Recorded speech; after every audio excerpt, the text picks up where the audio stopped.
तहरीक इंसाफ के सीनियर रहनुमा असद कैसर की 2 मुकदमात में हिफाजती जमानत मंजूर। साबिक स्पीकर कौमी असम्बली के खिलाफ दर्ज दहशतगर्दी के 2 मुकदमात की इस्लामाबाद हाई कोर्ट में समाअत हुई। जस्टिस मियां गुल हसन औरंगजेब की सरबराही में 2 रुकनी बेंच ने केस की समाअत की। इस्लामाबाद हाई कोर्ट ने पुलिस को असद कैसर को गिरफ्तार करने से रोक दिया। अदालत ने 5-5 हज़ार की जमानती मचल की जमा कराने का भी हुक्म दिया।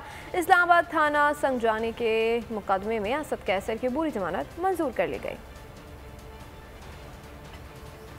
तहरीक इंसाफ के सीनियर रहनुमा असद कैसर की 2 मुकदमात में हिफाजती जमानत मंजूर। साबिक स्पीकर कौमी असम्बली के खिलाफ दर्ज दहशतगर्दी के 2 मुकदमात की इस्लामाबाद हाई कोर्ट में समाअत हुई। जस्टिस मियां गुल हसन औरंगजेब की सरबराही में 2 रुकनी बेंच ने केस की समाअत की। इस्लामाबाद हाई कोर्ट ने पुलिस को असद कैसर को गिरफ्तार करने से रोक दिया। अदालत ने 5-5 हज़ार की जमानती मचल की जमा कराने का भी हुक्म दिया। इस्लामाबाद थाना संगजानी के मुकदमे में असद कैसर की पूरी जमानत मंजूर कर ली गई।